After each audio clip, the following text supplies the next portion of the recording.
Maghreb 2, France Maghreb 2. Bonjour à tous, ravi de vous retrouver sur France Maghreb 2 pour une nouvelle semaine du Grand Forum jusque 18h30 avec vous, chers amis. Heureux de vous retrouver en ce lundi 19 septembre. Avec nous aujourd'hui, Yasser Louati. Comment ça va, Yasser? Bien, et toi? Ouais, militant, hein, toujours, plus que jamais. Plus que jamais. On parlera d'ailleurs de ton activité puisque mercredi t'as un grand rendez-vous à rappeler aux auditeurs, mercredi 21 septembre, du côté, je crois, de Saint-Denis, c'est ça? Paris 20e. Paris 20e. Influence. Voilà, c'est ça. Donc on y reviendra tout à l'heure. Avec nous aussi Hakim Rahal qui est chef d'entreprise, donc qui se stationne, pour être très exact. Donc qui arrive dans un instant. Mon cher Yasser, de quoi allons-nous parler avec toi dans la vie tranchée à suivre dans un instant? Alors on va parler des femmes. Très bien. C'est à développer, on verra. Très bien. Et le coup de cœur? Les femmes aussi. Ah bah très bien. 100% femmes, donc Yasser, très élégant. À retrouver donc tout à l'heure. Sinon, dans l'actualité évidemment, outre le fait que vous puissiez nous joindre bien sûr pour commenter l'actualité avec nous, 08 92 23 99 50, mais aussi par mail lgf@francemaghreb2.fr, le mobile répondeur 06 18 21 56 41. Dans l'actualité, mon cher Yasser, aujourd'hui, c'est cette enquête sur les musulmans de France publiée dans le JDD, des musulmans qui partagent dans leur grande majorité les valeurs laïques. Et quand un quart ont une pratique rigoriste de leur religion, c'est ce que nous verrons tout à l'heure. À quoi sert ce rapport? Quel est son but? On essaiera de comprendre. On parlera aussi de la situation en Syrie après un week-end marqué par un regain de tension sur le terrain, notamment des frappes aériennes sur Alep. La trêve en vigueur depuis une semaine semble plus que jamais menacée. Les deux parrains de ce cessez-le-feu États-Unis-Russes s'accusent mutuellement de le faire capoter. Et puis nous parlons enfin de François Hollande qui annonce des moyens supplémentaires pour lutter contre le terrorisme. Le chef de l'État s'exprimait à l'occasion de la journée d'hommage de toutes les victimes des attentats. Il veut réformer et pérenniser le fonds d'indemnisation. Nous y reviendrons tout à l'heure, c'était ce matin, à l'occasion de cette cérémonie d'hommage dans les jardins des Invalides. On va commencer évidemment cette émission par le zapping sur France Maghreb 2.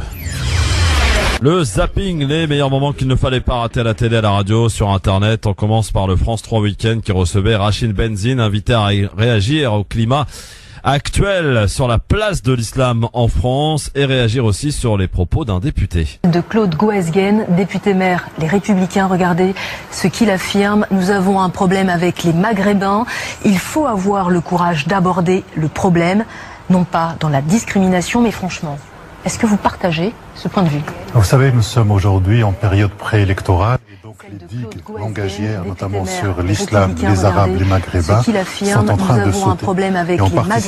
Un petit problème sur le son de Rachid Benzine, donc Rachid Benzine que vous connaissez peut-être, Yasser, et donc qui s'exprimait sur le fait notamment de Claude Goesgen qui a rappelé la semaine dernière qu'il y avait vraisemblablement un problème incontestable avec les Maghrébins.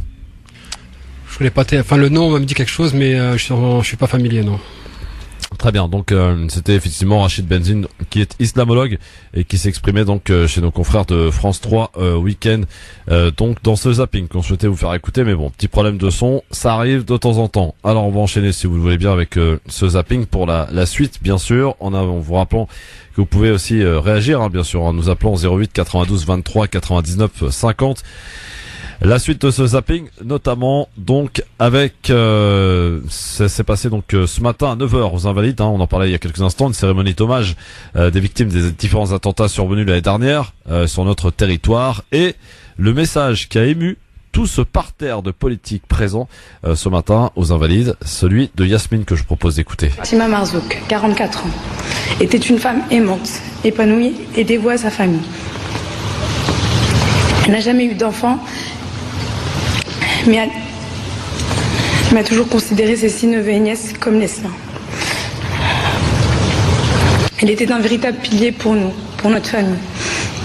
Elle aimait la vie et condamnait le terrorisme sans savoir qu'elle aurait été frappée par ces actes odieux. Nous sommes une famille de confession musulmane et il ne faut surtout pas faire l'amalgame, car ces barbares n'ont ni loi, ni foi, ni religion. Mehdi Achadi n'avait que 13 ans. Que dire? Il laisse derrière lui sa moitié, sa jumelle. On a ôté la vie à un enfant qui avait devant lui un avenir si prometteur. Mature pour son âge, il s'intéressait autant aux adultes qu'aux enfants. Il était un véritable compétiteur. Mehdi a été élevé dans la foi musulmane qui préconise respect de l'autre et tolérance. Ami Vimal, 12 ans, de confession catholique, qui avait passé la journée et la soirée avec notre famille. Elle s'est éteinte à l'hôpital moins d'1 heure après le drame, sous les yeux de ses parents. Elle voulait devenir avocate ou journaliste. Elle était française, elle était fragile, elle était heureuse. Et c'est pour cela qu'elle est tombée. Ces criminels se sont attaqués, ce soir-là, à un symbole républicain, mais plus particulièrement à des enfants qui représentent l'avenir de la France, mais aussi à des familles, symboles de tolérance, de cohésion et d'amour. L'émotion de Yasmine ce matin aux Invalides à l'occasion de la cérémonie des victimes des attentats de 2015. Je propose maintenant d'écouter un extrait d'un dialogue qui a eu lieu un peu par hasard devant les caméras de France 3 qui prépare un reportage. Ça s'est passé entre cette femme qui porte le niqab, qui est venue déposer une gerbe de fleurs donc sur la promenade des Anglais à Nice pour rendre hommage donc aux victimes des attentats du 14 juillet dernier. Et à ce moment-là, une touriste toulousaine donc se trouvait dans les parages et a des a priori donc sur cette femme, est venue lui parler, et finalement c'est avec le dialogue que ces femmes se sont presque comprises. C'est peut-être avec le dialogue que l'on va peut-être s'en sortir dans ce pays. Vous n'avez pas l'impression de faire un peu de la provoque là? Non. Non, absolument pas, madame. Et on ne peut pas toujours remettre en cause la sincérité des gens. On ne peut pas toujours dire oui, c'est de la provocation, c'est politique. À un moment donné, il faut s'arrêter et discuter. Et je pense que la meilleure des choses, ça va être le dialogue avec le temps, pour pouvoir faire comprendre aux gens que ce qui peut faire régner une ambiance de paix, même si on a sereine, c'est le dialogue et de pouvoir essayer de se respecter, de se tolérer. Eh ben moi j'avais pris ça comme une provoque parce que nous on habite à Toulouse et pareil il y a des femmes en niqab comme ça, elles vous regardent comme si qu'on était de la merde. Non, voilà. Pour moi vous n'êtes pas de la merde, vous êtes une personne avant toute chose, vous avez des valeurs humaines et vous ressentez ce que moi je peux ressentir, sauf que voilà, on a des opinions, on a une religion différente. Moi j'en ai pas, alors voilà, comme ça, on est clair. Moi j'ai un père, il était musulman, ma mère était juive, ashkénaze. Et on nous a appris à respecter les religions, mais surtout à ne pas provoquer, c'est-à-dire la kippa, le machin et tout, on ne mettait pas. Et les signes ostentatoires, on ne mettait pas. Ouais. Voilà. Vous n'avez pas trop chaud là-dessous? Non, c'est regardez. Moi, c'est aussi le côté pratique. Non, vous inquiétez pas, je suis à l'aise. J'ai des tissus très... Regardez. C'est le côté pratique aussi que je vois. Déjà, non, je suis très bien là, vous inquiétez pas. Bon, je suis contente pour vous. Si c'est votre idée, si c'est votre vie... Après, je conçois qu'il y a des femmes qui se battent pour autre chose, mais... Quand vous allez en Arabie Saoudite, les femmes n'ont pas le droit de conduire, les femmes n'ont pas le droit de se mettre du vernis, au Qatar non plus, et tout ça. Donc, elles essayent de lutter. Elles luttent. Bon. Je respecte. D'accord. D'accord. Je respecte. Autant je les respecte, autant je veux qu'on me respecte. J'ai toujours eu cette conviction qu'un jour on allait pouvoir vivre dans la diversité. Et le vrai combat, c'est de combattre des gens qui sont dans leur tête malade. Ouais. Et là, on a besoin de professionnels, quoi. Je veux dire, nous, on est des citoyens et voilà.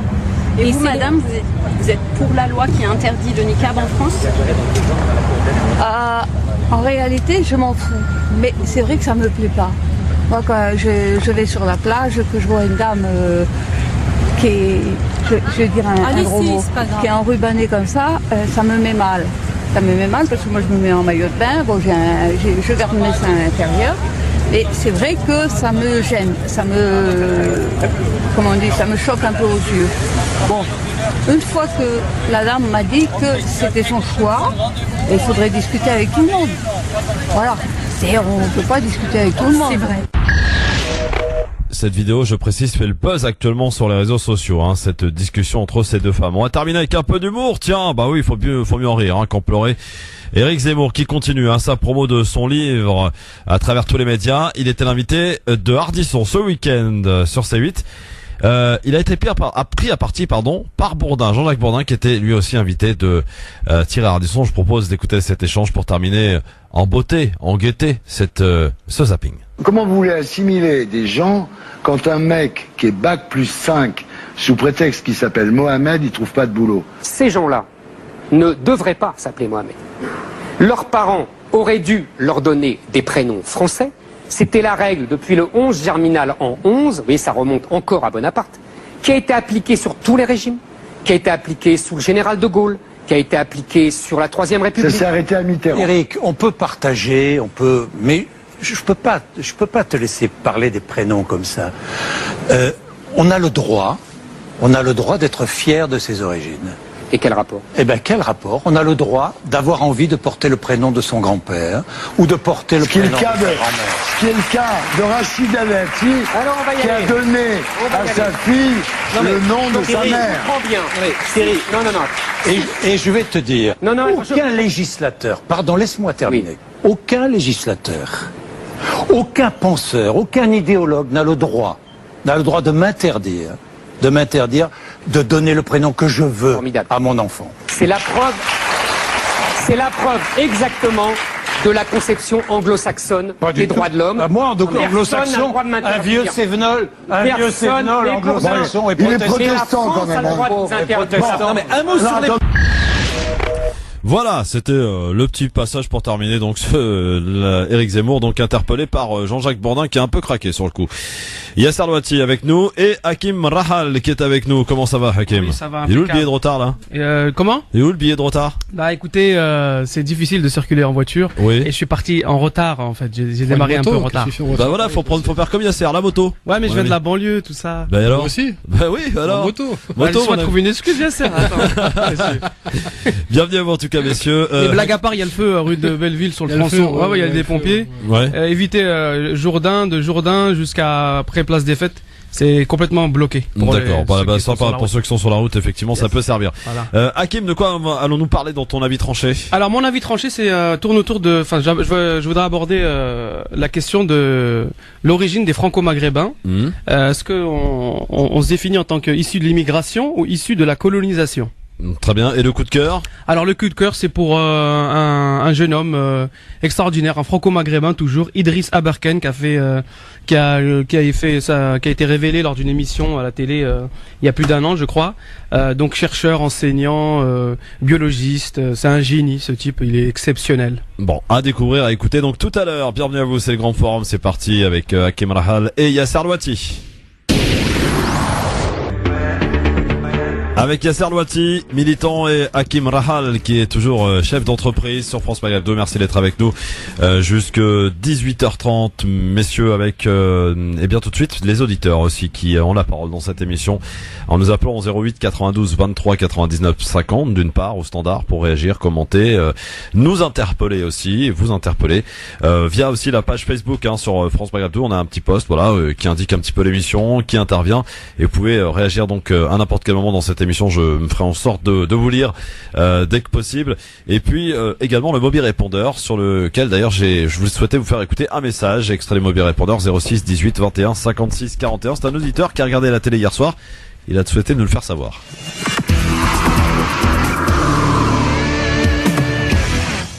Bonjour Christophe, bonjour tout le monde, France Maghreb, Mohamed de Paris. J'appelle pour saluer, j'espère que Inch'Allah, tout le monde va bien. J'appelle pour dire, on est en train de regarder là, un reportage là ce soir, on est dimanche, il est 19h à peu près, c'est un reportage sur le Ku Klux Klan. Ça fait froid au dos quoi, franchement c'est violent, qui font des choses clairement en parlant de Jésus, en se revendiquant de Jésus, de la chrétienté tout simplement. Et j'espère qu'un de ces quatre, Christophe, qu'un politicien européen, américain ou même français, ça me ferait plaisir, qui demandera aux chrétiens de descendre dans la rue pour se démarquer de ce groupe criminel, haineux, facho, nazi, tous les extrêmes possibles. Voilà. J'espère qu'on pourra parler aussi des chrétiens, qu'on croit que dans leur religion, il y a aussi des mouvements criminels. Voilà, tout comme Daesh, tout comme tous les criminels du monde, quoi. Voilà, qui se revendiquent de telle ou telle religion. Voilà, merci 7 à 8, franchement là, c'est un bon reportage, pour nous expliquer un petit peu le retour du Ku Klux Klan aux États-Unis. Voilà vos appels, un petit message extrait du mobile répondeur, entre autres parmi vos nombreux appels 06 18 21 56 41, messieurs, une petite réaction sur ce reportage, vous l'avez vu, pas vu? Non, j'ai pas vu, non. Non. Bon. Moi, je l'ai pas vu, mais je peux réagir sur les propos Allez, on de t'écoute. Mohamed. C'est-à-dire, je pense qu'il y a une différence à mettre entre le radicalisme, on va dire chrétien du Ku Klux Klan et le radicalisme, on va dire islamique de Daesh. D'après ce que j'ai pu savoir, le Ku Klux Klan c'est plus basé sur une supériorité d'une race, voilà, et tandis que Daesh c'est purement des revendications d'ordre politique. Mais pourtant, la droite chrétienne américaine, elle utilise le discours religieux justement pour asseoir une domination blanche. Oh, bien sûr, ça c'est pour ça que certains ils vont dire que le discours religieux c'est de l'opium. Pour je précise à tous les auditeurs et auditrices qu'ils peuvent désormais retrouver tous les podcasts de cette émission. On sait que vous êtes très nombreux et nombreuses aussi à nous réclamer depuis un petit moment, et vous avez raison d'ailleurs. Les podcasts des émissions, eh bien vous pourrez le faire sur notre chaîne YouTube France Maghreb 2. C'est très simple, vous tapez France Maghreb 2, vous abonnez à la chaîne, et comme ça vous recevrez tous les jours les différentes vidéos, que ce soit les avis tranchés de chacun, les coups de cœur, ainsi que le podcast complet de l'émission et les invités quand il y en a. Donc voilà, YouTube, France Maghreb 2, rien de plus simple, donc n'hésitez pas. Avant de parler de ce qui finalement Amou Bouakaz, qui était ici et qui fait partie de la team, nous en avait parlé de ce fameux rapport qui allait être publié avec une petite semaine de retard, mais c'est pas grave. En tout cas, il y avait eu le prémisse de nous en parler sur France Maghreb 2. C'est paru donc dans le JDD à propos de l'islam de France. Alors, on a quand même quelques nouveautés incroyables. Yasser, on est interpellé par ce rapport et Hakim. En fait, le nombre de musulmans en France serait pas de 5-6 millions, mais de 3 à 4 millions. Enfin, moi j'ai envie de vous interroger avec vous, chers amis auditeurs, sur l'utilité de ce rapport. Pourquoi il intervient, ce rapport, et quelle est son utilité? Va-t-il servir à rassurer, j'allais dire, les Français? Dans quel but apparaît-il maintenant? On va se poser toutes ces questions dans un instant, mais avant on va passer aux avis tranchés. C'est parti. 5,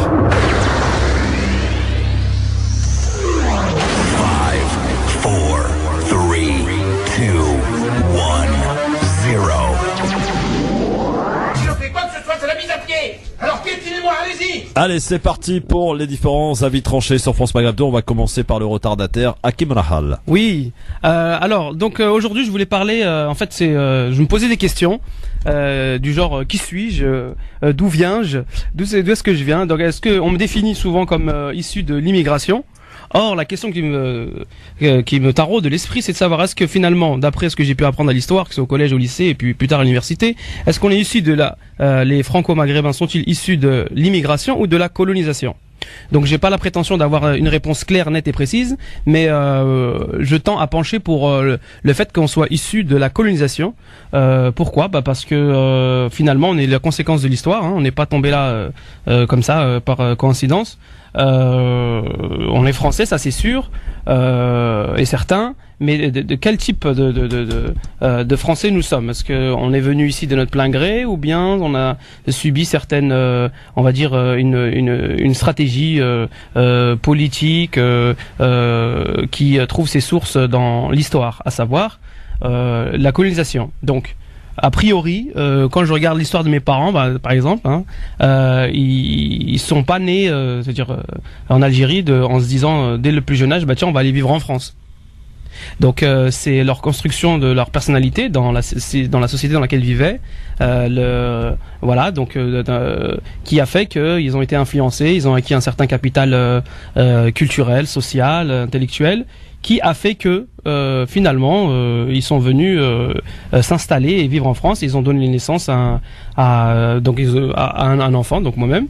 Et puis donc est-ce que et en interrogeant mes parents finalement, hein, quand je dis on est issu de l'immigration ou de la colonisation, donc bon ils m'ont dit très clairement, enfin à leur sens, que ils ont forcément c'était naturel pour eux et c'était une suite naturelle de venir en France. C'est-à-dire c'était comme si l'Algérie c'était une prolongation de la France, là où ils sont nés, mais finalement aussi que la France était une prolongation de l'Algérie.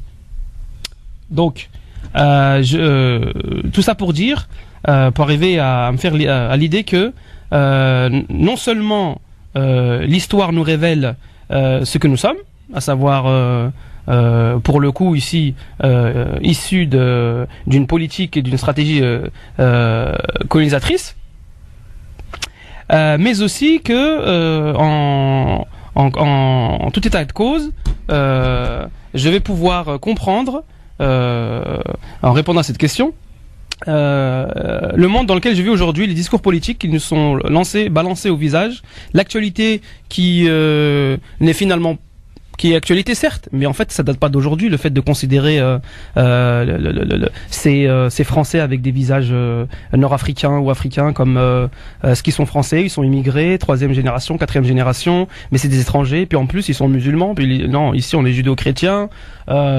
Donc ça va me permettre de comprendre qu'en fait le traitement, finalement, ce que je me dis, c'est que le traitement de l'islam aujourd'hui et des franco-maghrébins, eh ben il est peut-être inspiré par la politique coloniale qui a débuté déjà il y a plusieurs siècles. Donc, en répondant à ces questions, c'est bien une chose parce qu'après on va se dire ouais mais il faut pas voir que l'histoire, il faut voir de l'avant. Et qu'est-ce que l'avenir? L'avenir, en fait, ce que je me dis, c'est que en prenant connaissance de l'histoire, c'est-à-dire, et on peut pas s'empêcher de conclure que on est issu de la politique coloniale. Quel serait l'avenir des Français, c'est-à-dire de ces Maghrébins devenus Français aujourd'hui? C'est quoi leur avenir? Qu'est-ce qu'ils auraient proposé au niveau politique? C'est quoi la vision? C'est-à-dire, est-ce qu'on va constamment être considérés comme des immigrés? Est-ce qu'on finalement on va appeler un chat, c'est-à-dire on va dire non, on est issu de la colonisation, d'accord. Alors, mais ça veut pas dire que on reste colonisable. Ça veut pas dire que nos esprits ils vont être et notre méthode de pensée va être dictée par justement cette force colonisatrice. Mais au contraire, on faudrait dépasser ça. C'est-à-dire, faudrait dépasser ça pour tracer un avenir où ce qui ferait loi justement, c'est l'entente entre les différentes cultures, entre les personnes qui composent la nation.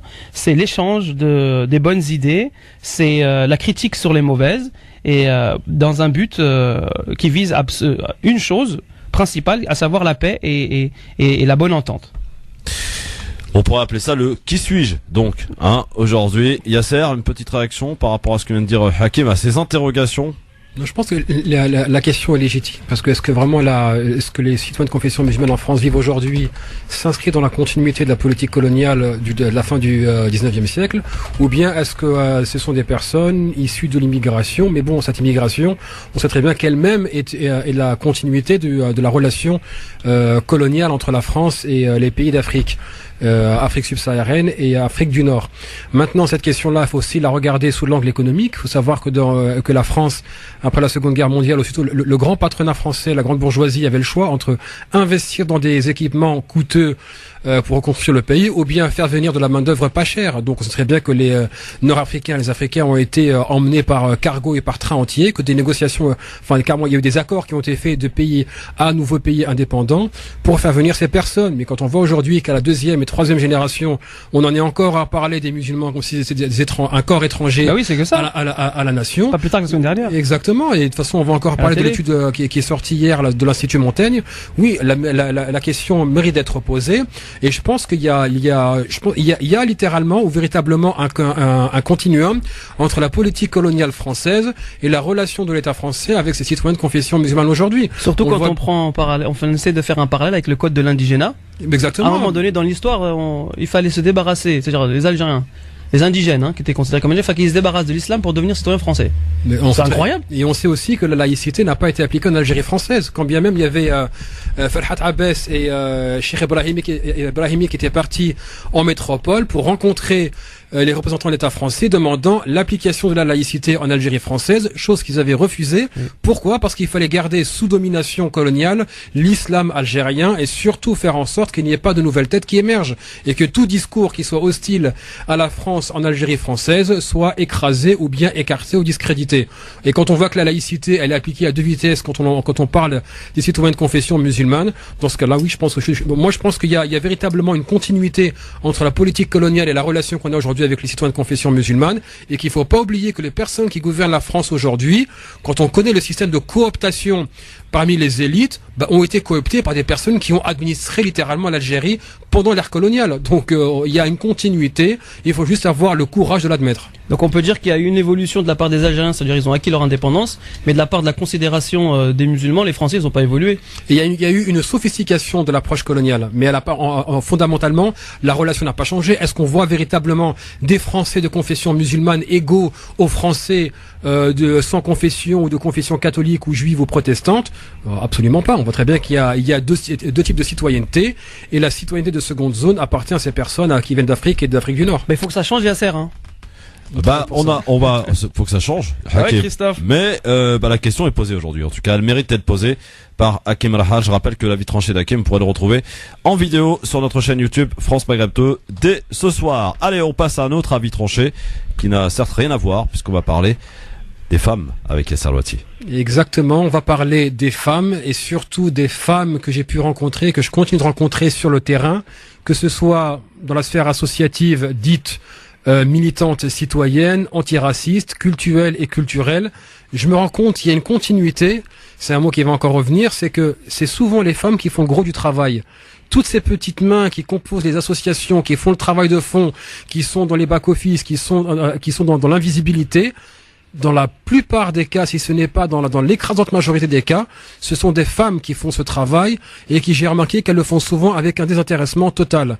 Là où j'ai un problème, c'est que les fanfarons dans l'histoire, ce sont encore les hommes et les garçons qui viennent récupérer ce travail pour le mettre à leur compte. Vous me direz, c'est pas important. Oui, mais il faut quand même reconnaître ce travail de fond qui est fait. Il faut savoir dire merci à ces filles qui travaillent souvent quasiment tout le temps de manière bénévole, qui prennent des risques, ça leur coûte du temps, que ce soit du temps sur leur vie personnelle, du temps sur leur vie de famille, des fois sur leurs études. J'en ai vu beaucoup qui ont eu un parcours scolaire qui a été prolongé en raison d'un engagement associatif. Et moi, de là où je suis aujourd'hui, je ne peux qu'apprécier ce travail, leur dire merci pour ce que vous faites. En tout cas, moi de mon côté, je le reconnais, et je sais que vous faites le gros du travail. Ça ne veut pas dire qu'il n'y a pas des hommes qui font ce travail, mais toute proportion gardée, j'estime que ce sont les femmes qui font beaucoup plus de travail et qui demandent beaucoup moins de reconnaissance, et d'ailleurs qui sont vraiment dans ce qu'on appelle le désintéressement total au bénéfice de tous. On a vraiment besoin de prendre exemple sur elles, parce que malheureusement aujourd'hui on voit que la sphère associative est aussi, excuse-moi du terme un peu vulgaire, c'est aussi un business, c'est aussi un moyen pour un entrepreneuriat personnel, développer sa propre marque, se faire connaître et devenir, capable de se faire connaître au niveau national. Mais on veut dire, en soi, il n'y a pas de mal à ça. Mais il faut savoir encore une fois mettre un ordre dans les priorités.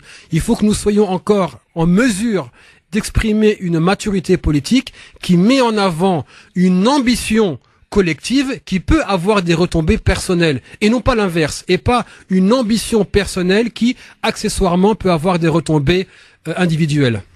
Voilà pour moi. Hommage aux femmes, donc, hommage aux avec femmes. Yasser Louati.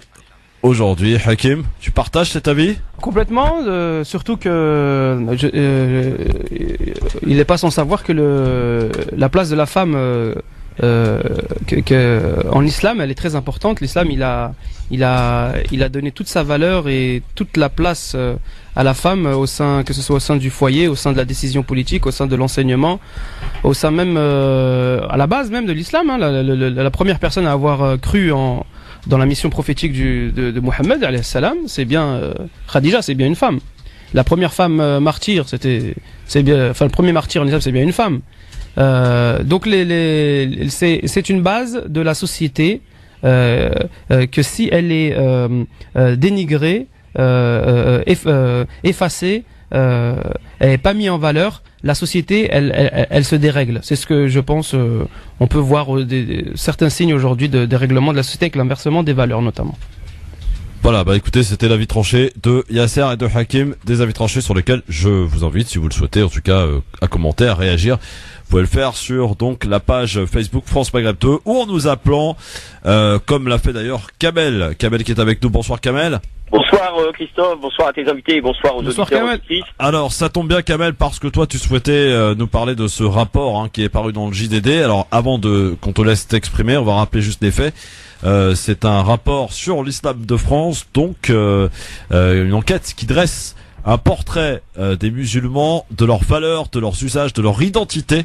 À l'origine donc de ce sondage, l'Institut Montaigne, c'est basé à Paris. En tout cas, c'est une entreprise qui a sollicité l'Institut IFOP pour réaliser cette requête aux résultats surprenants, à plus d'un titre d'ailleurs. Ils sont moins nombreux que certains le prétendent, ils sont relativement jeunes et majoritairement laïcs. Le résultat du sondage réalisé donc au printemps par l'IFOP décrit une population musulmane française plutôt bien intégrée.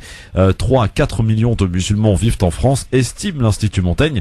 84% ont moins de 50 ans. Plus de la moitié vivent en couple ou en famille et une écrasante majorité d'entre eux sont favorables à la mixité. Plus de 90% des personnes interrogées acceptent de se faire soigner par un médecin ou de serrer la main d'une personne du sexe opposé. Alors déjà, on va s'arrêter sur ces points parce qu'elle est très tendancieuse cette enquête quand même, hein, messieurs. Oui. Hakim. Oui. Alors il faudrait savoir que c'est toujours le même problème en fait avec les sondages. C'est les questions posées. C'est l'angle par lequel on aborde les questions. C'est un exemple tout simple. Pour avoir fait une petite étude de marché sur le halal, j'avais trouvé des chiffres moi en 2002 où les musulmans on était 4 millions. Donc je sais pas, on diminue. C'est comme ça on est 3 millions aujourd'hui. Alors, comment ils ont calculé ça? Est-ce qu'ils ont pris les gens qui sont inscrits dans les consulats de pays d'origine arabo-musulman? Est-ce qu'ils ont pris les binationaux? Est-ce qu'ils prennent en compte les convertis? C'est pas sérieux ce genre de chiffres en fait. On peut en faire, et surtout quand on sait qu'on peut faire dire ce qu'on veut aux chiffres en fait. Alors par rapport au fait que on pose des questions, visiblement on a une petite idée en tout cas, puisque au travers des réponses et de ce qui apparaît dans ce rapport, on parle du serrage de main du sexe opposé, on parle du respect de la laïcité, donc il est assez orienté quand même ce rapport, Yasser, non? Franchement, c'est des rapports qui insultent l'intelligence de la France dans son ensemble. Tous les ans, on fait mine de redécouvrir les citoyens de confession musulmane. Tous les ans, on fait mine de redécouvrir qu'il y a des musulmans qui sont ils sont humains comme nous. Ils acceptent la laïcité. Alors ça fait des décennies que les associations, que les représentants associatifs, que les musulmans eux-mêmes crient sur le toit, nous sommes des citoyens à part entière et nous réclamons cette égalité républicaine. Maintenant, aujourd'hui, on nous sort un rapport avec des chiffres, X% acceptent de serrer la main aux femmes. Wouhou, vraiment, mais quel scoop. Les musulmans acceptent de se faire soigner par des femmes. Non, l'être humain dans son ensemble préfère être soigné par une personne du même sexe. C'est pas un scoop en soi.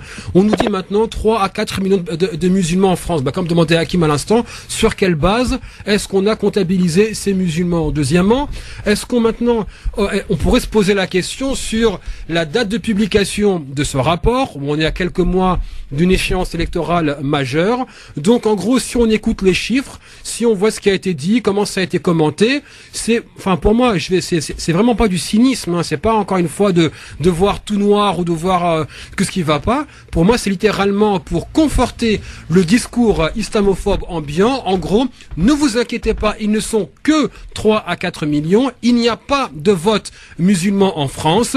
Les conversions ont été divisées. Il y a moins de musulmans que ce qu'on espérait. Ils sont moins structurés. Ils sont plus assimilés, etc., etc.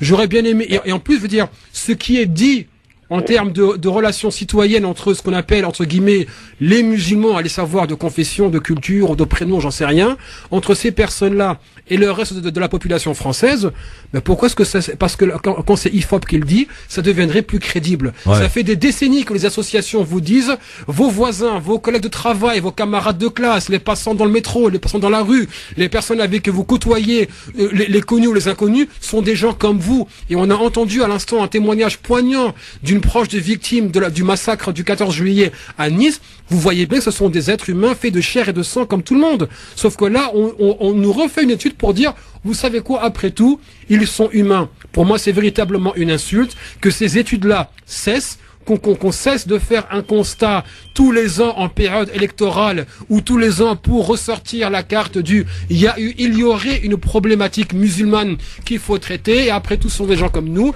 qu'on commence à agir véritablement. On demande des actions concrètes. Kamel, ne bouge pas, on va te prendre dans un instant, ne bouge pas, on va parler avec toi puisque on va encore découvrir des choses assez incroyables dans ce rapport. Moi, je me pose simplement une question, monsieur. Est-ce qu'il n'y a pas dans ce rapport, encore une nouvelle fois, une manière de stigmatiser, de dire qu'au travers de tous les musulmans, ce sont là tous les terroristes potentiels, puisqu'on vise à rassurer et à faire, si vous voulez, de manière sciemment, le rapprochement entre islam et terrorisme, barbarie, Daesh et compagnie. Encore une fois, on va entretenir le flou, et c'est là que ça me dérange, personnellement. Dans un instant, on y revient. Christophe sur France Maghreb 2. Voilà, vous pouvez réagir à cette émission aussi sur Facebook, France Maghreb 2, sur le post en question, réagir à ce que vous entendez, d'accord ou pas d'accord avec Hakim Rahal qui est avec nous aujourd'hui, avec Yasser Louati, avec les auditeurs aussi qui nous appellent au 08 92 23 99 50 par le biais des mails lgf@francemaghreb2.fr et puis le mobile répondeur aussi 24h/24 06 18 21 56 41, en vous rappelant que vous pourrez écouter donc les podcasts de l'émission sur la chaîne YouTube de France Maghreb 2 ainsi que y retrouver les avis tranchés et coups de cœur de nos chroniqueurs. Alors nous étions avec Kamel. Alors Kamel, il y a juste, si tu permets, mon cher Kamel, je sais que tu es quelqu'un de patient, quelqu'un qui souhaite interpeller Hakim par rapport à son avis tranché. Elle s'appelle Mina. Bonjour Mina. Bonjour Christophe, bonjour tout le monde. Bonjour Mina. Bonjour Mina. Alors, à la question, qui suis-je de Hakim? Désolée de vous interrompre, j'aime beaucoup Christophe, ses émissions et bravo pour tout ce que vous dites. Alors je ne vais pas vous retenir longtemps, j'ai 65 ans, j'ai 3 enfants, j'ai une enfant malade, très malade et c'est pour cela que je suis restée en France et ma question est la suivante. L'aîné, il a 40 ans. Et là, les 3 enfants sont français. L'aîné, il a 40 ans et il a une société où il n'a que des Français. Alors nous sommes des musulmans, pas vraiment très pratiquants, mais quand même on est musulmans. Ces derniers temps, il n'arrête pas de me dire, moi, il est parti avec son frère. Le frère, il est plus pratiquant. Ils sont partis en Inde et il a refusé de rentrer pour visiter une mosquée ou je ne sais pas. Et quand je lui ai dit pourquoi, il me dit, moi, maman, je suis de parents musulmans. C'est-à-dire, il me dit, je ne travaille qu'avec le français, je suis né en France, je suis pas très pratiquant, je fais le ramadan, mais en ce moment, je suis en train de me dire, si je suis vraiment musulman, c'est vous qui êtes musulman. Alors, la question que tu as posée, Hakim, je crois, oui, Mina. Qui suis-je, à votre avis, vieille comme je suis, quelle serait je lui ai dit, mais c'est comme ça, qu'est-ce que tu vas transmettre? Il m'a dit, mais maman, ça va remettre tout en question. Et ce matin, j'entends Radio Courtoisie, il dit à peu près le même raisonnement, il dit que ça aurait été bien, au lieu de se corréler avec les jeunes de la banlieue, on doit les récupérer, leur dire, vous êtes français, vous êtes nés en France, donc systématiquement, vous deviez tenir compte de la vraie religion de la France. Alors Mina, moi, ça me fait très mal. Et quand je vous ai entendu parler de cette histoire qui suit, c'est vrai que c'est une difficulté pour ceux qui sont nés ici. Merci Mina, en tout cas. Merci beaucoup à vous et à très bientôt. Hakim, donc interpellé par rapport au qui suis-je. Oui. Et là, le témoignage finalement d'une dame âgée de 65 ans qui a des enfants et qui doit aussi répondre et faire face aux interrogations de ces derniers. Une question finalement qui est toujours d'actualité, hein, mon cher Hakim. Oui, donc alors si je comprends bien par rapport au témoignage, c'est très pratique de Mina et merci pour votre témoignage et je suis de tout cœur avec vous dans le soutien et de vos enfants et aussi dans la compréhension des propos qu'il vous a tenus. Alors moi ce que je vois déjà comme conseil à vous donner à vous et pourquoi pas à votre enfant en toute humilité, c'est de bien différencier les choses. C'est-à-dire il y a un volet historique parce que dans mon intervention moi je parlais de l'histoire, hein. Donc le qui suis, c'est pour répondre à la question de l'identité de ce que je viens. Donc d'où est-ce que je viens, donc l'origine. Donc là c'est l'histoire. Mais aussi madame, et ce que votre fils vous a dit, c'est oui mais moi je suis musulman. Ça veut dire ça c'est une philosophie, une pensée, une éthique. Donc il y a deux choses. Il y a à la fois l'histoire. Il faut pas avoir honte de l'histoire. d'accord.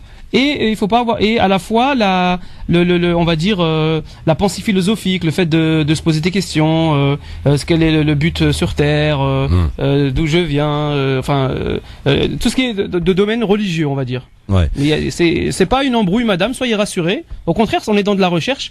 Tant qu'il y a de la recherche, tant qu'il y a de la discussion, il y a de l'avenir. Alors, avec Kamel, nous parlions avant la pause, messieurs, de ce fameux rapport. Je précise et rappelle, et plutôt informe que pour être tout à fait complet, dans ce rapport, pour près d'un tiers, les musulmans de France, la pratique de l'islam est devenue rigoureuse. Chez les jeunes, les rites et les interdits sont plus respectés aujourd'hui que par le passé. Le port du voile, la consommation de viande halal, la laïcité permettent de dégager 3 profils principaux. Les sécularisés, totalement laïcs, représentent 46% de la population musulmane, 25% se disent fiers de leur religion, et 28% sont des ultras qui prônent un islam radical, certains allant jusqu'à la rupture avec les valeurs de la République.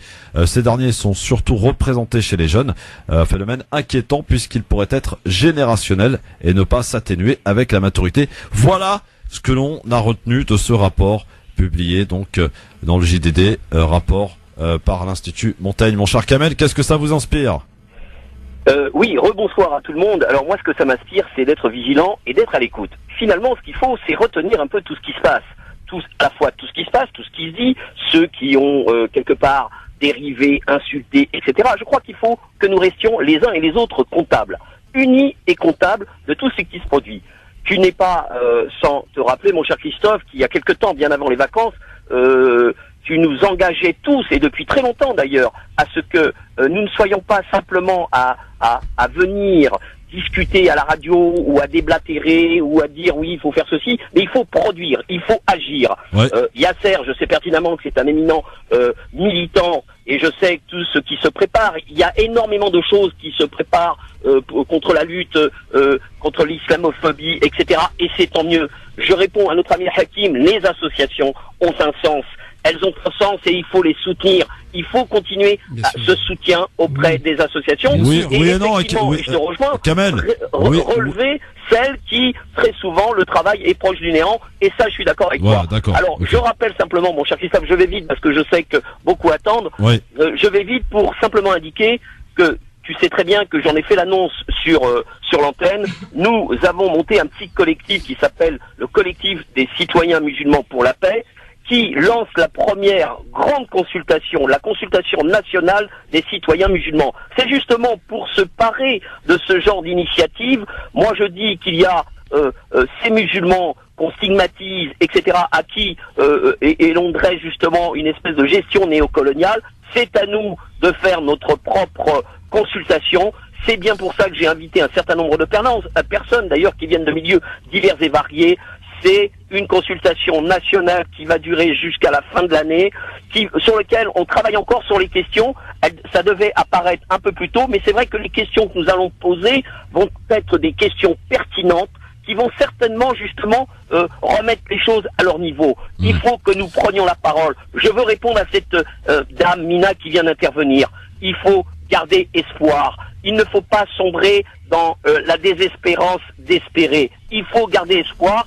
Nous vaincrons, j'en suis certain, et vous verrez très vite que va se dessiner un changement inéluctable nous concernant. Mais ça, c'est un passage obligé, et c'est finalement les nervis ou les capots comme monsieur Zemmour, etc., que l'on met en avant. Nous allons bien évidemment gagner. Rejoignez les associations, rejoignez les mouvements comme ceux qui organisent là très récemment dans le 20e des choses, ou à Marseille, ou à Montpellier autour du CRI. Il faut rejoindre, il faut s'investir, il faut porter sa pierre. Nous avons un devoir et une obligation entre nous. Merci encore. Merci Kamel. Merci encore Christophe, merci à tous les auditeurs, merci à tes invités. Merci Kamel. Restons unis. Merci à vous en tout cas Kamel, également Nora qui souhaite nous rejoindre pour parler de ce rapport. Nora, bonsoir. Bonsoir. Écoutez, j'ai entendu par rapport je m'excuse du mot, par rapport au rapport.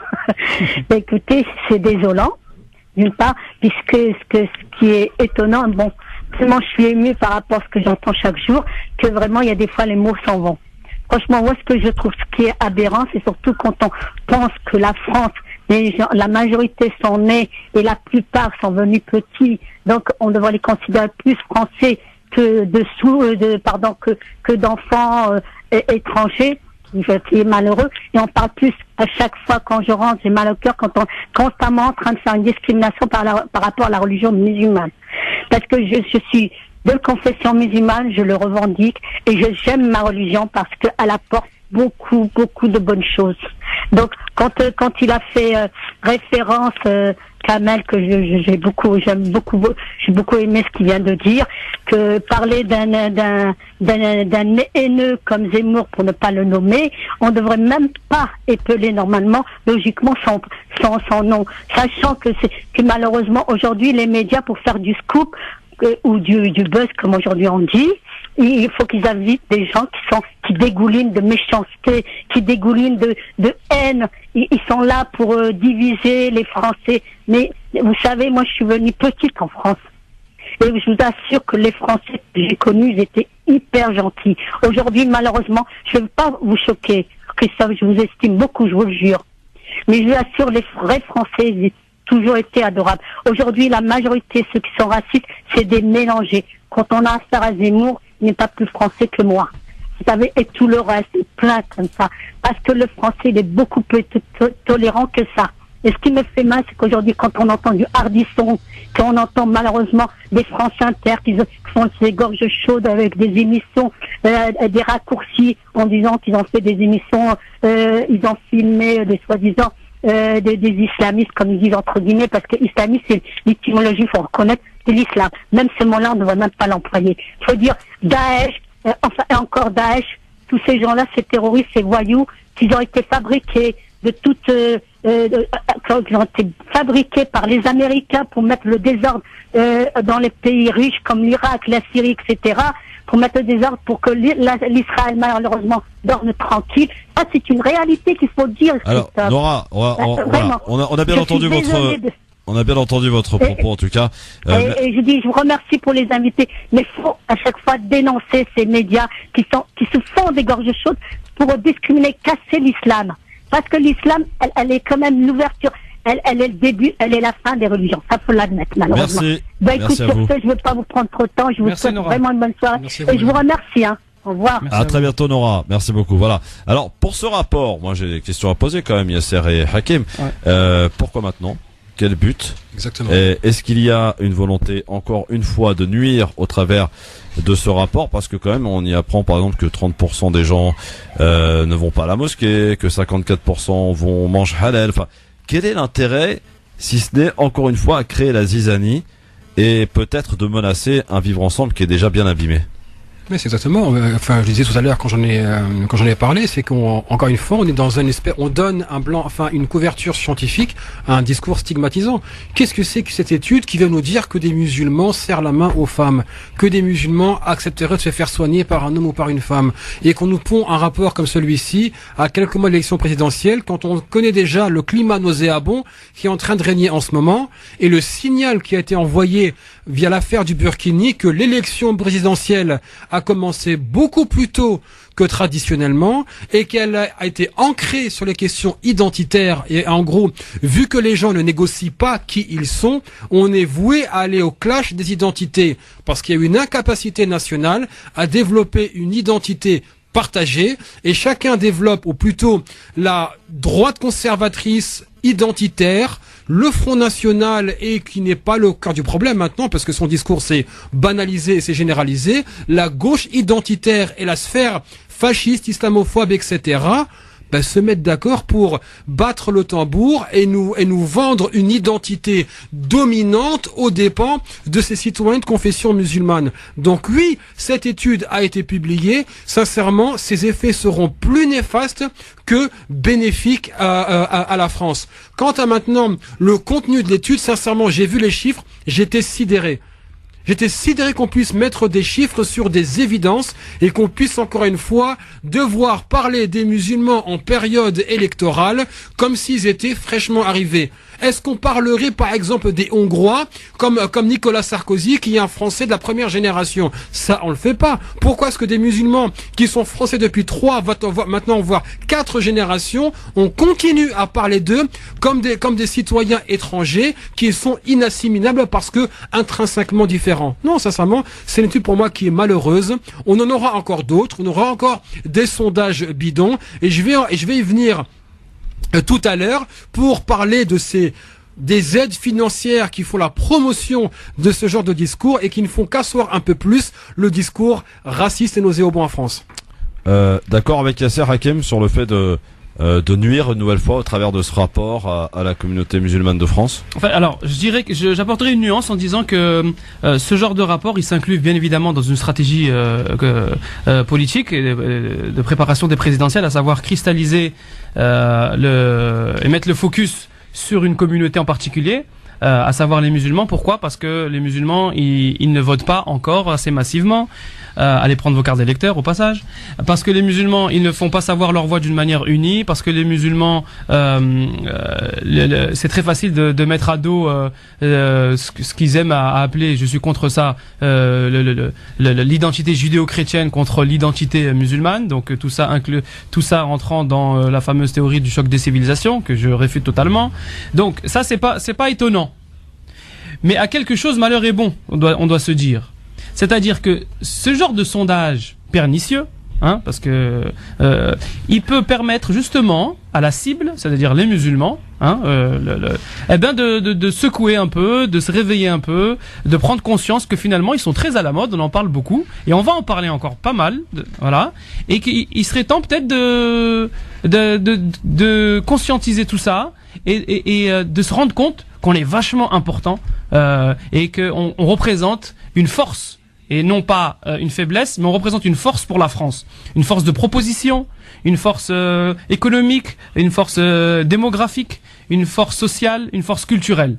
Donc le sondage, il est ce qu'il est, et on n'empêchera pas qu'il y ait des sondages, mais sachons regarder, essayons de comprendre que c'est peut-être une bonne occasion pour se rassembler et prendre conscience de notre valeur en fait. Mais est-ce qu'il y a, au travers de ce sondage aussi, une volonté peut-être d'entretenir un amalgame, un flou, qui est à dire finalement musulman égale terroriste, ou alors qu'on essaie d'expliquer le contraire, que cela n'a rien à voir avec la religion musulmane. Dans ce rapport, on y apprend que 28% ou 25%, je sais plus, ne respecteraient pas les valeurs de la République, seraient prêts à s'en détacher. Enfin bref, c'est encore une fois peut-être une volonté de qui, j'en sais rien, mais si vous voulez, de casser cette nuance qu'il y a entre les barbares qui se radicalisent non pas dans les mosquées mais sur internet ou ailleurs, et les musulmans qui eux pratiquent leur religion, j'allais dire tranquillement, sans emmerder personne. Yasser. Je veux dire, pour rebondir, pour être honnête sur ça, c'est que d'abord la question je crois 25 ou 29% qui considéraient que la loi islamique serait supérieure à la loi de la République. Mais ça ne veut pas dire que ces personnes-là appliquent ce qu'ils pensent. Ouais. Quand Marion Maréchal Le Pen dit que la République la gonfle, ça n'a choqué personne.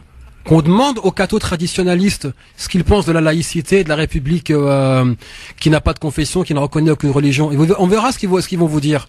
Pourtant, quand c'est des musulmans qui vont dire, par exemple, j'estime que la loi dans mon cœur est supérieure, enfin que la loi divine est supérieure à la loi des hommes, mais tant qu'ils respectent la loi et l'ordre public, ça ne dérange personne, ça reste une opinion. Et on n'a pas à le juger pour ça. Pourtant, quand c'est un musulman qui fait, ça pose problème. Qu'on demande à des juifs orthodoxes ce qu'ils pensent des lois de la République. Et on verra ce qu'ils vont vous dire. Donc, il y a un moment, il faut arrêter justement avec cette stigmatisation permanente. Quand c'est un citoyen lambda, ça passe. Quand c'est un musulman qui le dit, ou même qui le pense, ça pose problème. Et encore une fois, là, cette étude-là, je me répète pour la 3e fois, c'est qu'on est encore, c'est même pas la question de pas d'amalgame, c'est pas des terroristes, c'est juste en gros, oui, en fait, les musulmans sont différents, donc il faut en parler avec des termes un peu plus scientifiques. Voilà, non. Voilà sur ce que vous pouvez dire, en tout cas, aujourd'hui, sur ce rapport, on va pas non plus y passer diplôme, parce que franchement, voilà. Faut pas accorder plus de valeur que ça n'a réellement. Ouais, alors je sais que certains intellectuels dans cette communauté essaient d'y accorder beaucoup plus que finalement ça doit être, mais D'abord, ce genre de rapport me dérange, moi, sur le fait de se focaliser sur une religion. Alors si on fait ça pour toutes les religions. Et pourquoi stigmatiser une nouvelle fois des gens qui sont déjà frappés, stigmatisés à longueur de journée dans les médias? On n'a pas besoin d'un rapport. Les politiques s'en chargent déjà très très bien, les médias aussi. Donc voilà. Par contre, j'ai une demande. Oui. Si vraiment il y a de l'argent à faire pour faire des études, qu'on nous fasse une étude sur les contenus racistes dans les discours publics de nos responsables politiques et de l'islamophobie permanente qui est devenue un véritable business dans les chaînes privées et dans les chaînes publiques. Ce serait vraiment intéressant qu'on ait des chiffres sur cette question-là. Ah, ouais, mais ça intéresse moins, c'est moins vendeur, mon cher ami Yasser. Bon, ça pourrait l'être. Hein. Ça pourrait l'être, mais ça pourrait l'être. Je sais pas s'ils sont focalisés là-dessus. Alors, on va changer de sujet, messieurs. On va parler de cette trêve qui ne tient plus qu'à un fil, faut bien le reconnaître. Officiellement, en tout cas, la trêve en Syrie, en vigueur depuis une semaine, n'a pas été rompue. La mesure expire donc théoriquement dans l'après-midi. Et on ne sait pas d'ailleurs encore si elle sera reconduite. Il faut dire que le week-end a été relativement tendu. Il y a eu cette bavure américaine qui a fait entre 60 et 90 morts dans les rangs de l'armée syrienne. Ensuite, ces frappes sur Alep hier, dimanche, dont on ne connaît pas les auteurs, mais qui pourraient être des raids de l'aviation russe. À ces tensions vient s'ajouter donc le fait que les convois des Nations Unies devant apporter une aide humanitaire pour la population de l'Est d'Alep, ces convois sont toujours bloqués à la frontière turco-syrienne. Ce que déplore le responsable de la coordination de l'aide d'urgence de l'ONU. Il précise donc qu'aujourd'hui, 275 000 personnes sont prises au piège, sans nourriture, sans eau, ni abri, ou soins médicaux. Alors la trêve en Syrie peut-elle tenir dans ces conditions? Question que je vous pose, messieurs, tout comme également. Donc, est-ce que cette trêve va être prolongée? La balle est sans doute donc dans le camp des deux parrains de ce cessez-le-feu que sont la Russie et les États-Unis. Votre avis nous intéresse là-dessus. On en reparle si vous voulez bien dans un instant avec vous, chers amis auditeurs, pour réagir et nous apporter aussi votre commentaire qui nous intéresse par mail lgf@francemaghreb2.fr, sur la page Facebook France Maghreb 2, sur le mobile répondeur 06 18 21 56 41, ou pour interpeller directement nos deux débatteurs, chroniqueurs, Yasser Louati et Hakim Rahal, 08 92 23 99 50. Bon début de soirée, bon retour à la maison dans les bouchons, probablement. Merci d'être avec nous et bon début de soirée à l'écoute de votre radio France Maghreb 2, le Grand Forum. Avec aujourd'hui Yasser Louati et Hakim Rahal qui sont avec nous bien sûr pour commenter l'actualité. Avant de parler de la Syrie, messieurs, un petit commentaire qui m'a bien fait rigoler sur Facebook, sur la page Facebook France Maghreb 2, celui de Karim qui nous dit salam alaikum, je sers la main des femmes et je mange halal, je suis pour le voile mais pas pour le voile intégral, je suis dans quelle catégorie du fameux sondage? C'est ce que se pose comme question mon ami Karim, donc en commentaire sur la page Facebook. Voilà, on a envie de nous ranger dans des camps finalement, hein. Vous êtes dans tel camp, vous êtes dans tel courant de pensée, etc., etc. C'est un peu ce que je retiens du commentaire de notre ami Karim. Alors, parlons de la Syrie maintenant et de ce qui s'est passé avec alors ce bombardement qualifié d'erreur par la coalition et donc par les États-Unis qui a fait entre 60 et 90 morts dans les rangs de l'armée syrienne arabe, l'armée syrienne libre officielle. Et cette frappe à Alep hier, dont on ne sait pas trop bien qui a fait ces frappes, a priori ce seraient les Russes, on assiste visiblement donc à une bataille entre deux blocs. D'un côté la Russie, les Iraniens et les Chinois, et puis de l'autre les Américains et les Européens aujourd'hui, et l'otage de tout ça évidemment la Syrie. Messieurs, est-ce que cette trêve quel avenir peut-on lui donner? Parce que là, elle a été fortement abîmée avec ce qui s'est passé. Et doit-on croire à un bombardement? Erreur de la part des États-Unis. Yasser. Ben écoute, d'abord, faut quand même faire le constat, c'est que l'Observatoire syrien des droits de l'homme qui est basé à Londres parle de 29 enfants qui ont été tués et 17 femmes en plus. Mais un épisode comme celui-ci n'est pas étranger, c'est pas quelque chose de nouveau. Les Américains ont régulièrement bombardé leurs propres alliés, que ce soit en Afghanistan ou au Pakistan ou même en Irak. Par rapport à cet observatoire, Yasser, permets-moi d'avoir quand même des doutes quand on est basé à Londres, d'avoir des nouvelles, enfin de pouvoir donner des chiffres comme ça assez macabres de ce qui se passe sur le terrain, ça me paraît un peu particulier. Mais bon, ça ce n'est qu'une réserve de ma part. Maintenant, si les Américains ont commis entre guillemets une bavure, même si le mot me fait rire, est-ce qu'ils sont prêts à lancer une enquête indépendante pour remonter les événements et pour enquêter. Ils ont refusé de le faire quand ils ont bombardé l'hôpital de Médecins sans frontières en Afghanistan. Ils ont systématiquement refusé de le faire à chaque fois qu'ils ont été accusés, que ce soit en Pakistan, en Afghanistan. On voit qu'il y a une culture de l'impunité au sein de l'armée américaine et même de l'état-major qui bombarde. De toute façon, ils rendent des comptes à personne. On n'a jamais vu des soldats américains traîner devant la justice internationale. D'ailleurs, on n'a jamais vu un responsable américain traîner devant la justice internationale. Donc comment est-ce que voulez-vous que cet épisode-là s'arrête? Ça ne s'arrêtera pas. On parle aujourd'hui de bavure. Allez savoir qu'est-ce qui s'est passé en coulisses, pourquoi est-ce qu'ils l'ont fait. Et si les Américains estiment que c'est une bavure comme ils le disent, dans ce cas-là qu'ils lancent une enquête autonome. Mais ils le feront pas. Donc... S'agit-il d'un soutien indirect à Daesh de la part des Américains, Hakim? Alors, je suis pas spécialiste de la géopolitique et de cette région, mais tout ce que je peux savoir, c'est comme beaucoup d'entre nous, même on est au fin fond de notre banlieue parisienne, c'est que j'ai beaucoup, mais alors là, beaucoup de mal à croire à une bavure d'une telle ampleur, sachant que tout est pensé, tout est calculé. Il y a toujours des erreurs, il n'y a pas de perfection, c'est sûr, mais tout est pensé, tout est calculé. Le moindre millimètre à droite ou à gauche, il peut changer la donne avec les alliés, les non-alliés, les alliés, on va dire, dans l'ombre, les hommes de main, ceux qui font passer les valises, ceux qui font passer les camions, ceux qui font passer les marchandises. J'y crois pas à la bavure. Ça s'organise. Il y a une feuille de route. Ils veulent, chacun veut à son intérêt et personne veut lâcher à l'autre ce que l'autre désire. Donc après, qu'il y ait des événements comme ça, ça va juste mettre en exergue les limites, on va dire, de l'information, en fait, de dire voilà, les Américains sont dans ce camp, les Russes sont dans ce camp. Et quand au moment de la bavure, on se dit bah tiens, tout est mélangé en fait.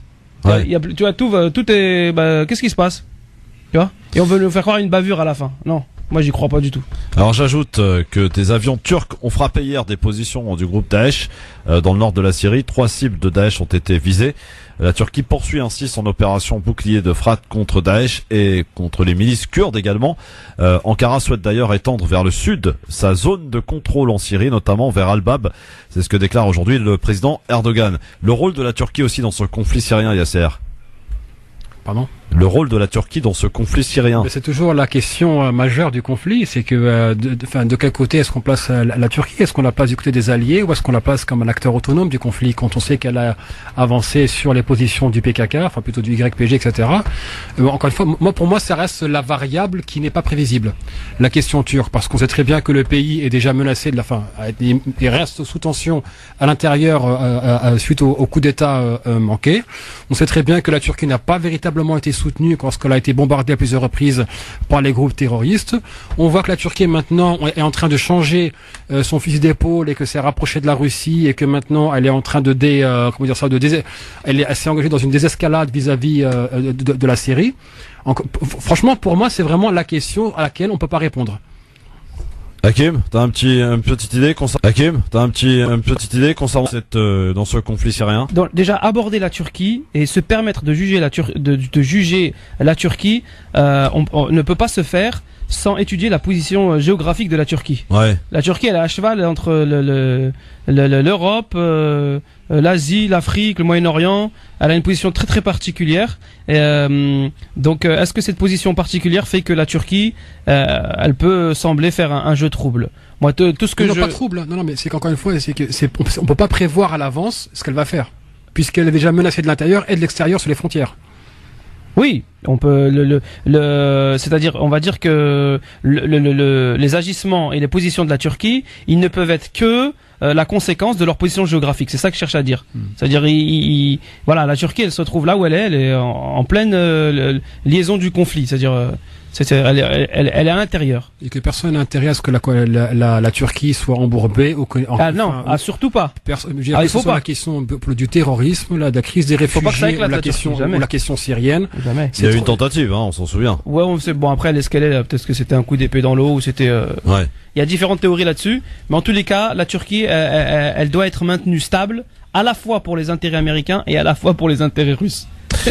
Très bien. Alors si vous souhaitez évidemment réagir, vous êtes les bienvenus pour nous parler donc de ce qui se passe en Syrie. Comme Yasser ou Hakim, est-ce que vous pensez impensable l'erreur donc des États-Unis concernant cette frappe de l'armée, de ces soldats syriens, entre 60 et 90 morts du côté de Deir ez-Zor, et puis donc cette frappe hier aussi qui a une nouvelle fois frappé Alep, visiblement à l'origine de la Russie, qui menace donc sérieusement cette trêve. Et la Russie et donc les États-Unis qui sont, on va dire, les parrains, les acteurs de ce conflit actuel. Autour de cela, évidemment, d'un côté, on préserve ses intérêts pour ce qui est de la Russie, en tout cas en Syrie, et on appuie, on soutient Bachar al-Assad. De l'autre, on demande le départ unilatéralement de Bachar al-Assad, pensant que ça allait résoudre tous les problèmes. On est loin d'imaginer que ça ne résoudra rien du tout, qu'il parte ou qu'il reste. Le problème n'est évidemment pas là. Le problème est l'infiltration de groupes terroristes financés, orchestrés par les puissances internationales de pays du Golfe, des États-Unis, de l'Europe et de tous. Et on se souvient quand même, j'aime à rappeler régulièrement cette phrase de Laurent Fabius lorsqu'il était ministre des Affaires étrangères, en parlant d'Al-Nosra, qui est un groupe terroriste, une filiale d'Al-Qaïda. Ils font du bon boulot en Syrie. C'est quand même le ministre des Affaires étrangères français qui avait déclaré cette chose incroyable. Preuve que la diplomatie française, franchement, ne pèse plus grand-chose, quoi, Yasser, non? Ou qu'elle joue un jeu trouble et qu'on en paie les conséquences ici en France. Il faut pas oublier ce qu'ils ont dit au Bataclan. Tout ça, c'est pour ce que vous faites en Syrie, pendant qu'ils étaient en train de tirer sur les gens dans la salle de concert. Faut pas l'oublier, ça. Ouais. Il y a Hakim sur justement la diplomatie française, sur les déclarations de Laurent Fabius, sur le va-t-en-guerre de Hollande, qui est, je le rappelle, et qui fait de notre pays, la France, le pays le plus guerrier au monde, avec la présence dans 7 conflits dans le monde. Ce qui fait aujourd'hui qu'il faut s'attendre à des conséquences, et les conséquences on les a eues, et on les aura malheureusement peut-être encore. Alors, je suis pas le fan de De Gaulle. Ouais. Mais je respecte De Gaulle quand il dit sa position elle était de pas intégrer l'OTAN. À partir du moment où la France elle est rentrée dans l'OTAN, la diplomatie et la stratégie militaire française elle est forcément dépendante du commandement de l'OTAN. Merci qui? Sarkozy. Voilà. Entre autres. Justement, tiens, puisqu'on en est à parler de De Gaulle, petite pensée à notre ancien président Jacques Chirac, rapatrié d'urgence le week-end dernier du Maroc. Pour une infection pulmonaire du côté de l'hôpital Salpêtrière. Ça vous interpelle, ça vous touche pas? Ça lui fait quel âge à Jacques Chirac? 83 ans. Ah, ça va, il est pas mal. 84 ans au mois de novembre. Bah, il a dû voir du pays déjà. Ouais. Donc le Maroc, apparemment, il aime bien, Jacques Chirac. Bah, Madame Chirac, notre soutien et dans ces moments difficiles. Voilà, moi je pense à Madame Chirac. Très bien. 08 92 23 99 50. Avant de passer au coup de cœur, on va prendre un appel au standard. Allô, bonsoir. Bonsoir Christophe. Bonsoir à tes invités. Bonsoir Manji de Marseille. Salut. Chaud comme à Marseille. Ouais, chaud comme à Marseille. Manji est toujours chaud, il est brûlant, Manji. C'était froid on s'est vu le drame. Ah bah écoute, Marseille, c'est toujours chaud, c'est toujours chaud. Tu es fada ou quoi, Yasser? Comment tu parles là? Alors on t'écoute, Manji. Alors, moi je vais alors la question syrienne, c'est clair qu'elle est très très complexe, mais en même temps c'est la conséquence tout simplement de demi-siècle de pouvoir despotique en fait dans toute la région, et c'est vrai qu'on voit un remodelage du monde un peu un Facebook 100 ans après, où tout le monde se bat pour ses intérêts. Bien sûr, les Russes ne sont pas là pour les beaux yeux des Syriens, d'ailleurs ils s'en foutent complètement, parce que avec les territoires qu'ils ont, ils auraient pu accueillir un peu de réfugiés s'ils voulaient bien. Je pense qu'il y a suffisamment de surface pour qu'on puisse accueillir les réfugiés. Et on voit aussi que les Américains, ils jouent leur jeu d'habitude, le jeu trouble. C'est-à-dire, comme il a dit tout à l'heure Yasser, ils ont toujours bombardé là où ils sentaient. Les mecs, ils jouent avec un joystick. On sait bien que les drones, ils ont fait un ravage pas possible dans les familles. Dès qu'on voit un cortège de mariage, on le bombarde en Irak ou en Afghanistan, ou partout, en Somalie, au Soudan, de partout, quoi. Je veux dire, ça fait, c'est pas d'hier en fait que les Américains font ça, des actions hors toute règle internationale. D'ailleurs, il y a qu'à voir Guantanamo pour savoir qu'ils respectent aucune Ils loi. devaient être fermés. Hein, ils font ce qu'ils veulent, c'est les plus forts. Pardon? Ils font ce qu'ils veulent, les Américains, c'est les plus forts. Il n'y a personne qui va leur dire le contraire. Non, mais c'est pas ça. Le problème, c'est que c'est nous qu'on dit... ça me rappelle un peu un discours qui suranné, qui existait à un moment donné. Ah, nous, on est avec les Russes et les Américains, ils sont avec les... Il faut sortir de là. Tout le monde se bat pour ses intérêts.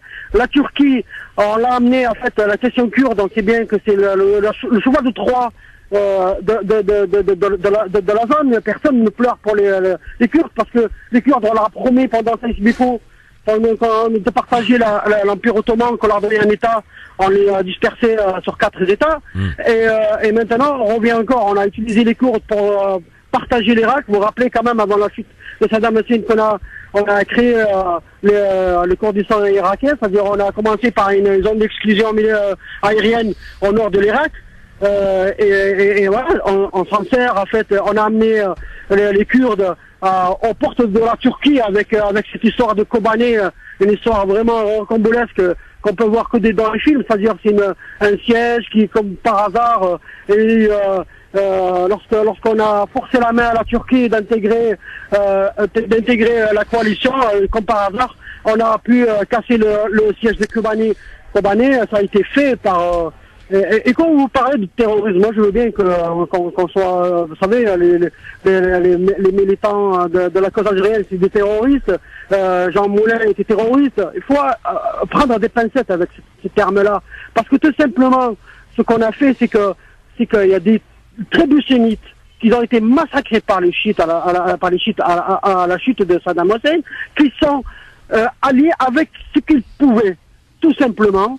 C'est une question de survie. Parce que là, on est dans nos fauteuils tranquilles, on rentre chez nous. Lorsqu'on est dans une situation comme ça, on regarde pas, vous savez, je me rappelle toujours Nelson Mandela, lorsqu'on l'a posé la question, on a dit comment vous avez des amis comme Yasser Arafat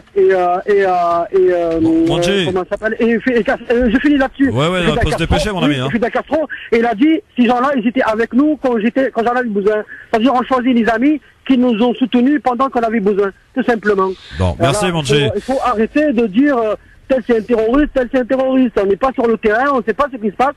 Et pour l'instant, on voit bien que des familles qui sont bombardées nuit et jour, et que c'est plutôt les civils qui payent la... C'est les peuples qui trinquent, oui. Ouais. Merci Monji de Marseille, à bientôt. Et puis Karim, pour terminer sur ce sujet. Karim, bonsoir. Bonsoir mon cher Christophe, on ne sera pas sur ce sujet-là, moi, parce que j'ai voulu vous appeler, mais après j'ai pris le RER et bon, ça a coupé. Ah bah c'est la faute du RER maintenant, tiens. D'abord, je veux te dire à toi Christophe, oui. Je sais pas, moi j'ai une application qui s'appelle TuneIn Radio. Ouais. Et ça fait presque 15 jours, à chaque fois que je clique, ils disent pas de flux. J'arrive pas à vous capter, je suis obligé de vous écouter avec l'ordinateur. Tu télécharges l'application sous Apple, hein. Moi je suis en droit, je sais pas, mais avec une radio, vous ne passez plus du tout. Tu le télécharges l'application France Maghreb 2 directement et tu seras tranquille. Et elle est compatible iOS ? Bien sûr, mon cher ami, mais attends, il manquerait plus que ça. La deuxième chose, Karim. Là, je voudrais simplement dire une chose parce que je voulais vous appeler, mais après, à propos de Goazgen. Oui. Est-ce que vous savez que Goazgen fait partie du groupe parlementaire Amitié France-Maroc ? Oui, absolument, oui. Mais moi, il y a quelque chose qui me dépasse, et je vais te dire, ça me fait plus de mal que toutes les chroniques de Zemmour et de Filkenkohl, de tout ce que tu veux. C'est l'absence de réaction des autorités marocaines. Alors, il y a deux solutions. Ou les les autorités marocaines ne se considèrent pas comme maghrébins, et à partir de là, effectivement, le fait que l'autre il a insulté les maghrébins, ça ne concerne pas. Ou alors, il y a quelque chose qui m'échappe. Parce que tu sais qu'en plus, il est dans la délégation qui va aller dans 15 jours au Maroc pour sceller, comment dirais-je, l'amitié, les 20 ans de l'amitié parlementaire franco-marocaine. Donc, il va se rincer la gueule, il va bien boire et bien manger. Je comprends pas, mais les autorités du Maghreb, mais qu'est-ce qu'il leur faut pour qu'ils bougent, pour qu'ils interviennent, pour qu'ils disent trop, c'est trop? C'est une vraie question que pose Karim, messieurs, parce qu'on rappelle que Claude Goazgen avait déclaré qu'il y avait un réel problème avec les Maghrébins, c'était incontestable. Les Maghrébins en France, évidemment. Est-ce que tu imagines, Christophe, quelqu'un faisant partie du groupe France-Israël disant les Juifs me font chier? Bon. Merci Karim pour la question, elle est là. Vous avez peut-être une petite réponse, messieurs?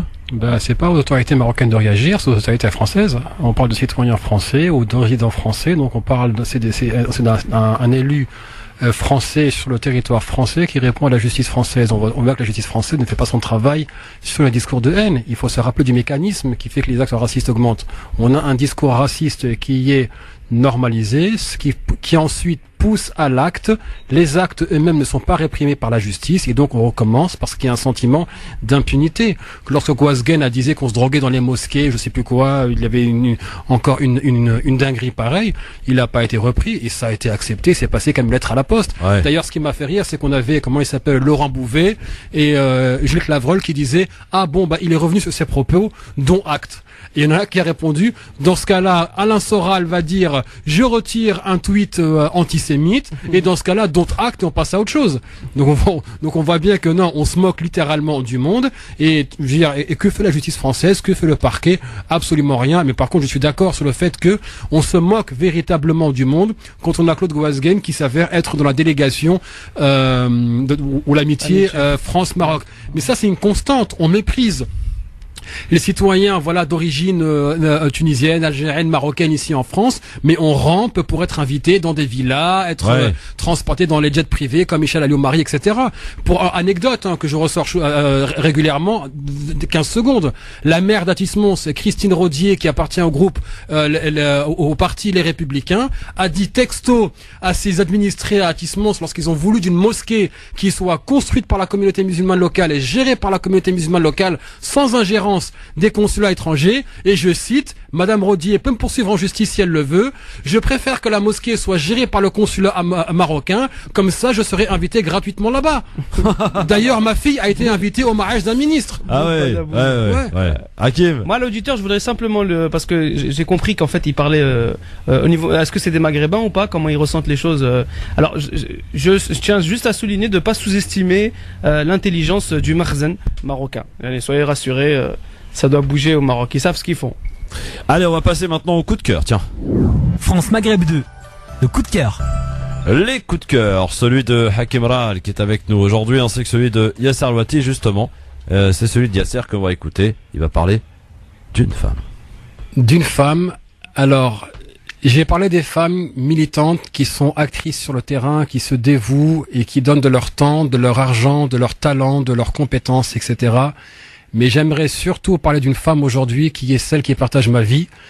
Bien sûr, je vais taire son nom pour des raisons de protection de ma vie privée, mais j'aimerais lui rendre un vibrant hommage pour avoir été un rock jour après jour depuis que je me suis engagé. Elle a été là dans les hauts comme dans les bas. Elle a été là au moment des sourires, elle a été là au moment des trahisons, lorsque beaucoup ont tiré le tapis de sous mes pieds pour me faire tomber.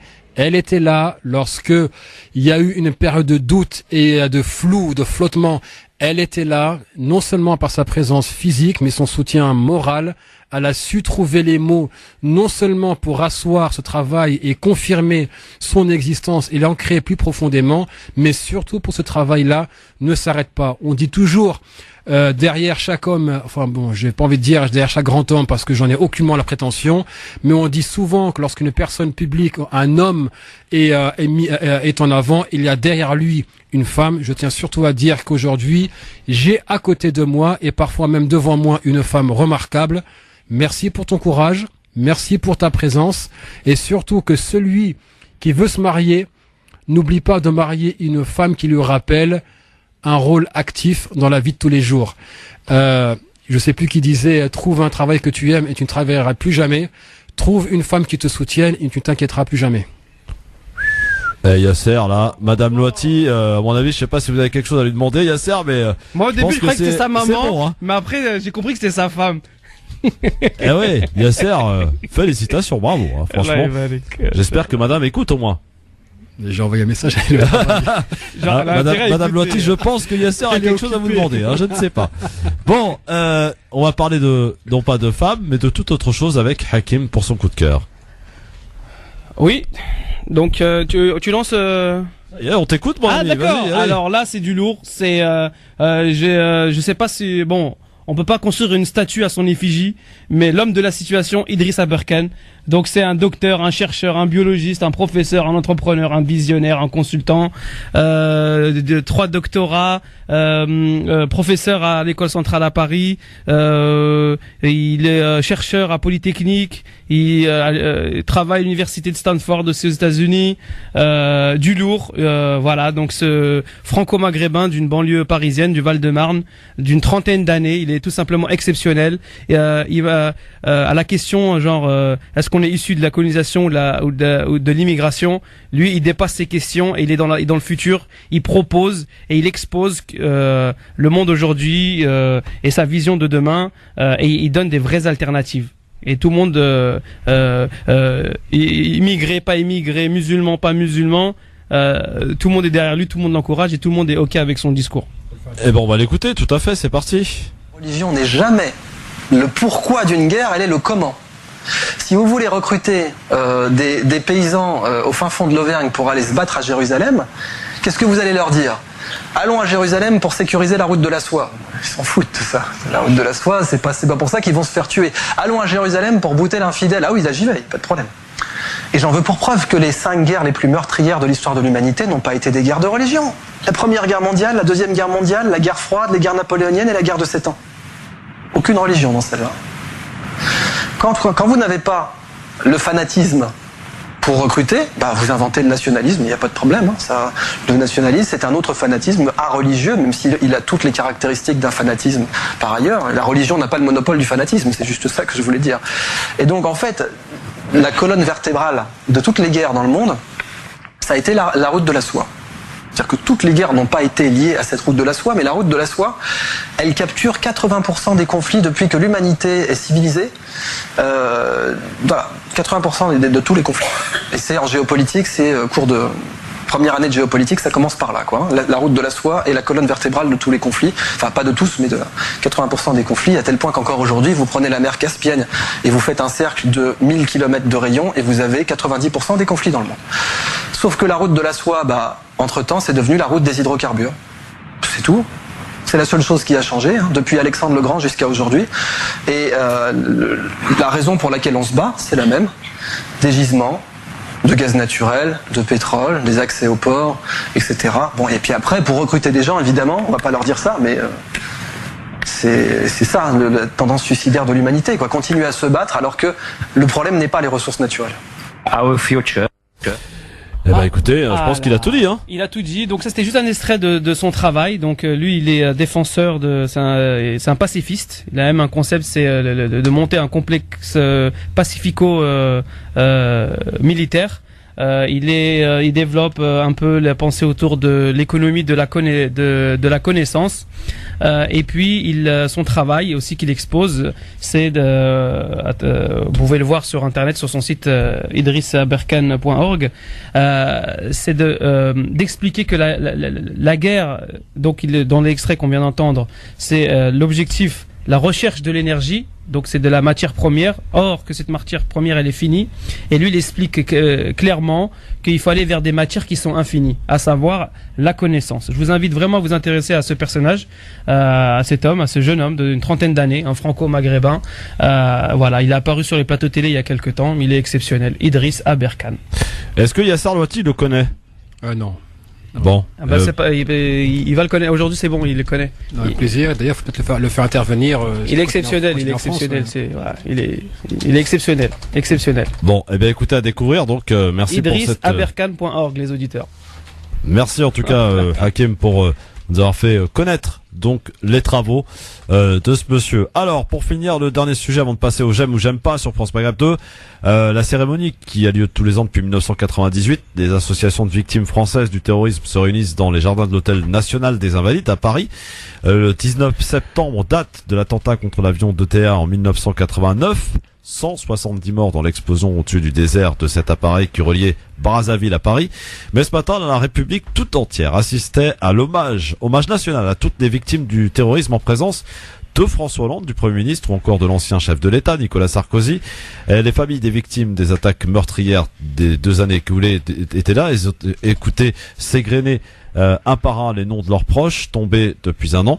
230 personnes exactement tuées au Stade de France, au Bataclan, sur les terrasses du 11e, 10e arrondissement de Paris, Saint-Étienne, du Rouvray, Nice ou encore Magnanville. Le président de la République, je vous le disais, a prononcé un discours. Il a notamment évoqué l'indemnisation des victimes directes et indirectes du terrorisme. Je propose d'écouter un extrait du discours prononcé ce matin dans le jardin des Invalides. Vient ensuite la question douloureuse de l'indemnisation, mais qui n'est rien d'autre que la solidarité de la nation à l'égard des victimes et la prise en compte du traumatisme des vivants.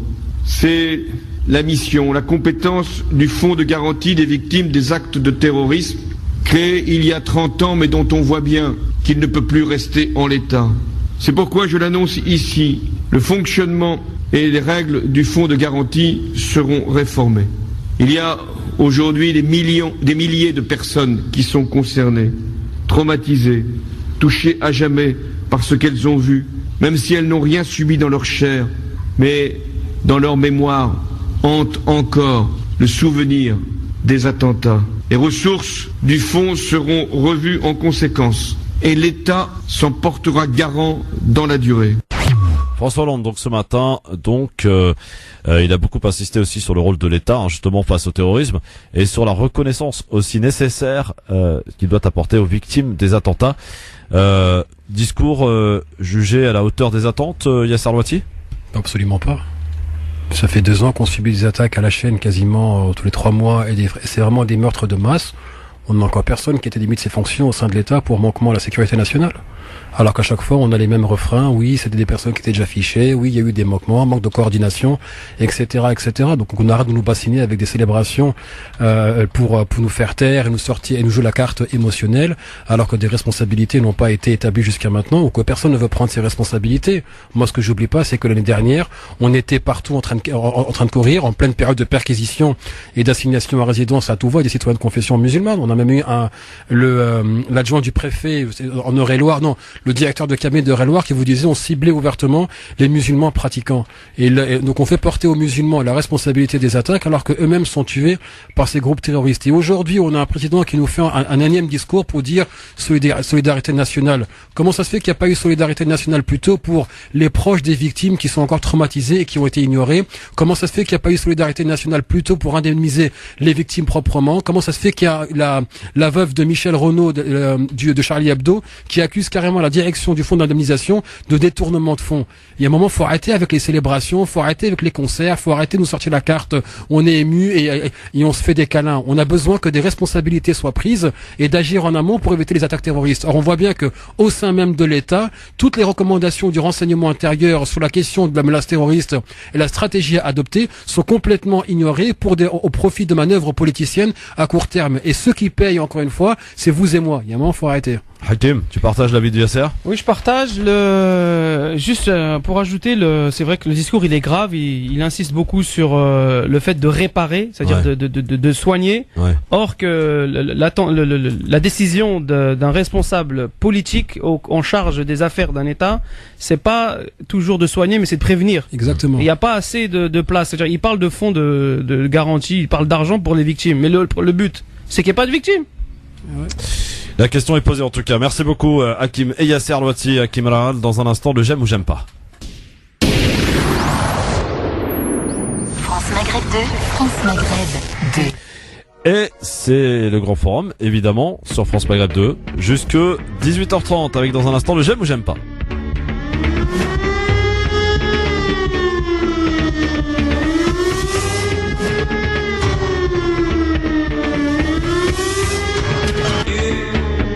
Christophe sur France Maghreb 2.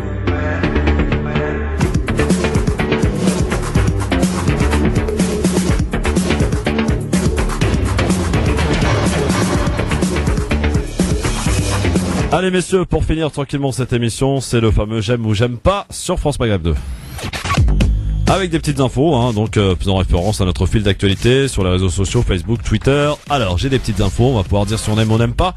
Hakim et Yasser, avec cette première info pour l'ONU, seul Israël, écoutez bien, est une puissance occupante. J'aime ou j'aime pas? Alors, on doit pas aimer l'ONU ou Israël là? J'en sais pas, vous faites ce que vous voulez. Je rappelle pour l'ONU, seul Israël est une puissance occupante. D'accord. Ça veut dire les autres pays du monde, ils n'occupent pas d'autres pays. Voilà, c'est ça, c'est la seule puissance. Au moins ils reconnaissent qu'ils occupent en fait. Ouais. Mais occuper, ça veut dire, c'est la version soft de coloniser et spolier, non? Pour l'ONU peut-être.